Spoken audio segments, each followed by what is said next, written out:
Hello, beautiful soul. Welcome to my channel, Butterfly Intuition with me, Christina Marie. Welcome to another video in the True Crime Tarot series. I'm going to be tapping into what happened to Jeanette DePalma.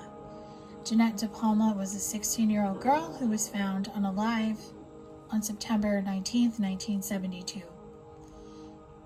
She had gone missing 6 weeks prior, and she was found when a dog found one of her arms and brought it home, which led the police to the Hoodalay Quarry, which is nicknamed the Devil's Teeth. It is a wooded area that's hardly accessed by hikers. It has a reputation of having occult activity, rituals being done there. When they did find her body, they did find it staged in a ritual/altar position, which has always led to speculation and controversy over exactly what happened to her. So she was found in Springfield, New Jersey. I'm a New Jersey native, and I'm just very drawn to look into what happened, to just confirm and just tune in and get my psychic view on what happened. So just a disclaimer, I am not affiliated with the DePalma family, her friends, her church, her community, police, investigators, the media. This is merely my psychic view, and this is for entertainment purposes only. So I want to tune into the energy of Jeanette DePalma. So when I was shuffling this deck, I had a bunch of cards fly out. So I'm just going to take those as the energy. So the energy surrounding her that night, the night she went missing, was fire. So I'm seeing a bonfire. So I feel that she was led to believe that she was going to a bonfire, a party in the woods. That's not uncommon. A lot of kids do that. I know they did it when I was in high school back in the 90s. You would just go into the woods, you would light a fire, you would drink, you would smoke, you would hook up, like just hang out with your friends, and just that was just something that they did. So that was, I just feel a lot of hesitation from her, because she was picked up by a woman when she was hitchhiking, and the woman said Jeanette was very preoccupied. She was holding the cross on her neck, because Jeanette was part of a church. She was part of a church. I feel like very similar to Jehovah's Witness, that she was trying to recruit people and get them to see the light and come to God. So I feel very strongly that the people that she was going to be with that night targeted her. I feel very strongly that they wanted to sacrifice her in some way. So the energy of the people around her that invited her are the energy of the serial killer. So they're not necessarily a serial killer, but they're having that energy because they lured her under false pretenses. They made her trust him, and a lot of serial killers do that. They don't just come into your home and kill you. Like, some of them do, but there are some who lure their victims under false pretenses to get them to come with them, to get them to trust them before they make their move. And that's really what I feel happened with her that night. So what happened with her was a crime of passion, and I am hearing the word sacrifice. So see how there's a bunch of people around. So this is her, and this is the people around her. So there was a sacrifice with her. There was a meeting that was determined that she was going to be the one. So I feel she was a virgin, and I feel that's why they needed to sacrifice her. They needed to sacrifice a virgin, because the boat shows me that they kind of left her out to drift, and I heard left her out to die. The interesting thing with the autopsy for her was that there was no cause of death that they could determine. Now I'm hearing toxicology screen, so I don't know if a toxicology would have shown anything back in the 70s versus what it would give now. But desert shows me I think when they left her, she was alive, barely, but they left her to die. And dehydration most likely is what caused her to pass.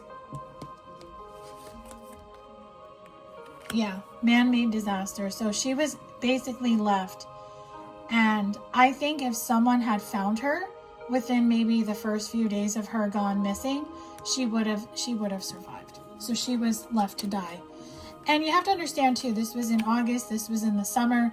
Now she's in a wooded area. If she was alive, she would have, like, just think of the desert. It's hot, you're getting sunburn, you're dehydrated, you're slowly dying. And that's a man-made disaster. That's what happened with her.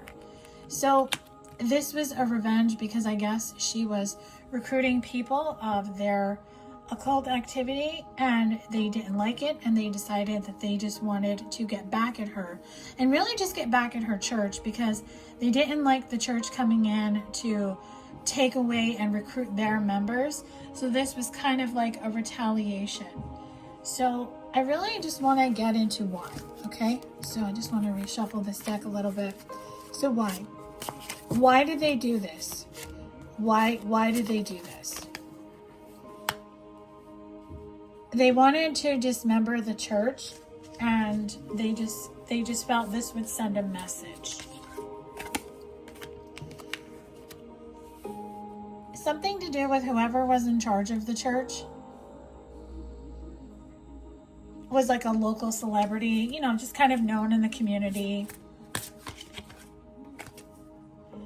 So they planned this. That's what organized crime shows me, that they planned this. This wasn't something that they just decided to do that night. This was organized, this was premeditated, and this was something that they overall decided to do.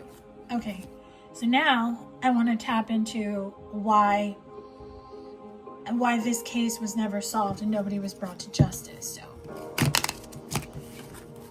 So what was the energy of the police? What was their thinking? What was their investigation skills when it came to this case? What did they know? Did they know more than what they led on to? Okay, so we have the enigmatic chapter. Decode the mysteries in your life. Use your analytical skills to unravel complex situations or communications. Pay attention to patterns and symbols that may hold deeper meanings. So there was one police officer, and it was rumored that the police did suspect occult activity, and there is speculation that they brought in a witch to help determine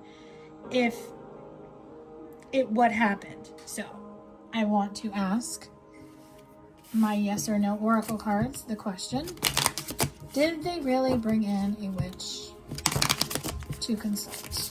Did they really bring in a witch to consult? Yes. The icing on the cake, all this and sprinkles too. So they did bring in a witch. She was most likely, I feel she was a psychic more than she was a witch. She was a psychic. They brought in a psychic who maybe had like occult rituals that she did, because most psychics do kind of pushed into that witchcraft occult box, if you will, because psychics see things. We see things a lot differently than a lot of people. So they did bring on a psychic to consult this case to try to figure out what happened.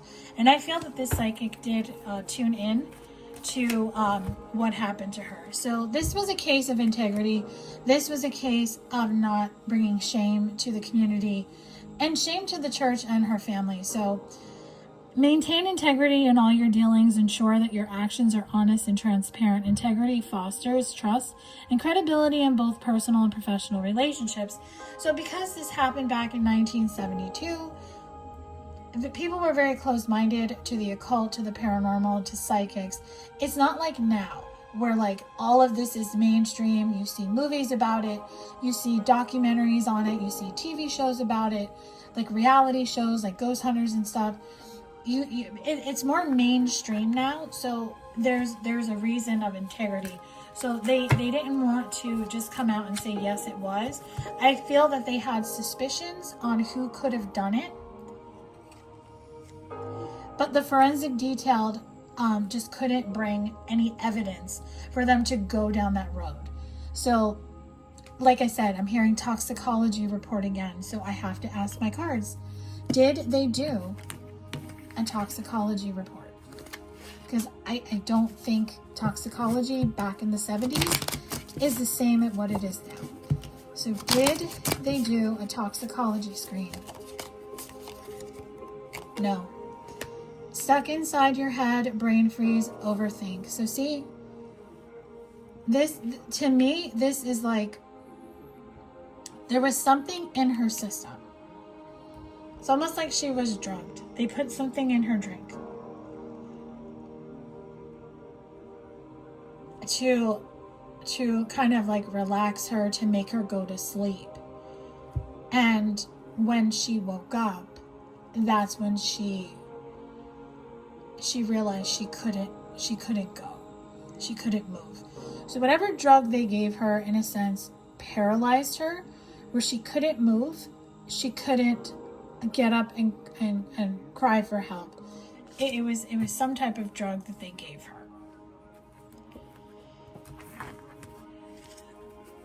So what else do you want us to know about the investigation of this case? The enigmatic experience. Investigate evidence that seems puzzling or unclear. Dig deeper to uncover its significance and relevance. Enigmatic evidence often holds the key to understanding complex issues. They didn't have this. If they had this, they could have understood that she was drugged, that she was alive, that it did take her probably, I'm hearing 48 hours for her to pass, that she just basically was dehydrated, and the drug just affected her system in a way that it shouldn't have, because if it had worn off completely, she would have been able to go. But I feel at that time they left her, they did think that she had passed. So with that being said, what else do you want us to know, Spirit guides, angels, ancestors? Okay, Jeanette DePalma is coming through. She's saying thank you for telling her story.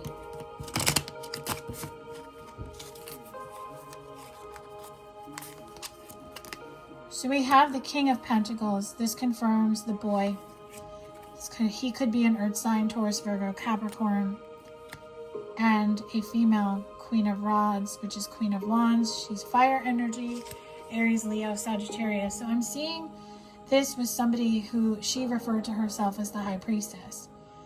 And it's like she was alpha, he was beta. They were the two leaders of this place. So these two people inadvertently sacrificed her for what they believed they were doing. They were freeing her. That's what I'm hearing. They thought they were freeing her. But the Seven of Pentacles shows me that she was chosen. And that this made their world go upside down. So what I feel is, regardless of your views towards the occult, witchcraft, psychics, like any religion, there's good and bad. The occult, witchcraft can be good if used correctly for the right intentions, but it can be bad if used for the wrong intentions. And the same thing happens in any religion.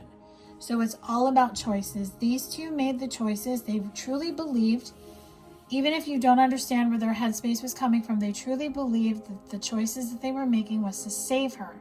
They wanted to save her soul. Because I'm hearing the song, "Who Will Save Your Soul?" So they thought they were saving her soul, but in reality they were not. But this is what they believed to be true. This is what they thought needed to be done. So the thing is, the reason why it couldn't be solved is because nobody was open to it. If this case had happened today, different result. So what I feel overall is that I don't feel, everyone has their own opinion on what happened, but everybody knows deep down inside the truth. It's almost like you don't want to hear it, you don't want to speculate it, but deep down inside everybody knows the truth. But a lot of it was kind of kept on the hush-hush because they just didn't want to bring pain and suffering and any more hurt necessary to her family. So overall, I just feel that she was the sacrifice, and that this happened because they really felt they were saving her soul. even though in actuality they weren't, but this is what they believed. Now, are the people that hurt her still alive? I'm hearing yes, but I don't feel they practice this anymore. Because whenever you do ill will towards somebody, it comes back to you. So just remember, when you do practicing of the occult, spells, witchcraft, energy is returned with energy. It's karma. You will have good karma, you will have bad karma. It's all in how you use it. And remember, what goes around comes around. Everything that you put out into the universe, whether it's good or bad, comes back to you. That's law of attraction, and that's karma. So that is my psychic view on what I feel happened with Jeanette DePalma.